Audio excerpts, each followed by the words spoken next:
Tahimik ang baryo ng San Isidro kapag sumasapit ang hating gabi. Sa araw, masigla ito, may tawanan ng mga bata, ingay ng tricycle, at amoy ng nilulutong ulam.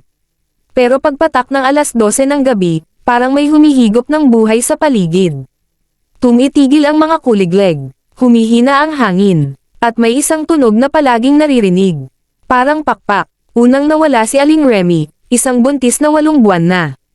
Natagpuan siya kinaumagahan sa loob ng kanyang kubo, nakahiga, mapatla, walang kahit isang patak ng dugo. Wala ring sugat, pero ang tiyan niya, parang may humigop mula sa loob. Sabi ng doktor, natural causes. Sabi ng matatanda, hindi yan normal. At doon nagsimula ang bulungan. Mas mahigit, may manananggal na bumabalik. Pinatawag ni Tandang Lucio, ang pinakamatandang lalaki sa baryo, ang lahat sa plaza. Kapag gabi, babala niya, isara ang bintana. Maglagay ng bawang, asin, at langis ng niyog sa may pintuan. At huwag, na huwag, kayong lalabas kapag may narinig kayong umiiyak o tumatawag sa pangalan ninyo. Pero hindi lahat naniniwala. Isa na roon si Marco, isang binatang bagong lipat sa baryo. Para sa kanya, kathang-isip lang ang lahat. Hanggang isang gabi, bandang alas 2 ng madaling araw, nagising si Marco sa kakaibang tunog sa bubong. Kaluskos, gasgas, parang may gumagapang. Tahimik siyang tumayo at dahan-daang sumilip sa bintana. At doon niya nakita, isang nilalang na kalahati lang ang katawan. Ang itaas na bahagi ay parang babae, mahaba ang buhok, mapatla ang balat, nangangitim ang mga mata. May malalaking pakpak na parang paniki. Sa ibaba, walang laman, tanging bituka na nakalaylay, dahan-daang gumagalaw sa hangin. Manananggal. Nagkatinginan sila. Ngumiti ang nilalang. Sumigaw si Marco at tumakbo palabas ng bahay. Narinig niya ang malakas na flap ng pakpak sa itaas niya.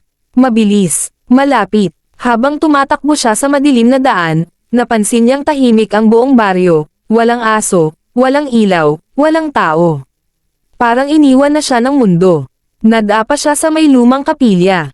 Nang tumingin siya sa likod, nasa harap na niya ang manananggal. Bamuka ang bibig nito, hamaba ang dila, at may tumulong itim na laway. Amoy takot, bulong nito. Biglang may sumigaw mula sa dilim. Dito, si Tandang Lucio. Hinailan niya si Marco papunta sa likod ng kapilya, kung saan may nakatagong bangkay, isang katawan ng babae, putol sa baywang, nakahiga sa asin at bawang. Yan ang katawan niya, bulong ni Lucio. Kapag nahanap mo yan, may laban ka. Nagbalik ang manananggal, sumisigaw sa galit. Sinubukan nitong bumalik sa katawan nito, pero hinaranggan ni Lucio ang daan, binuhusan ng asin ang ibabang bahagi. Sumigaw ang nilalang, isang sigaw na parang sabay na iyak at halakhak. At unti-unti itong natupok, pero bago tuluyang mawala, tumingin ito kay Marco. Hindi ako ang huli. Kinabukasan, natagpuan ang isa pang katawan. Hindi si Marco, kundi si Aling Marta, isang tahimik na babae sa baryo, palaging nakalong sleeves, hindi lumalabas sa araw. Doon nila nalaman, hindi iisa ang manananggal. At mas nakakatakot, mas mahigit na mumuhay sila bilang tao sa araw. Hanggang ngayon, may mga gabi raw sa San Isidro na may naririnig na pakpak sa langit. At kapag may buntis na biglang nagkasakit, alam na ng mga matatanda ang ibig sabihin.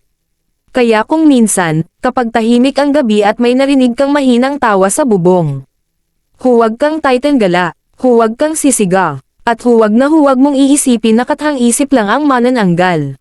Dahil baka, pinagmamasdan ka na niya.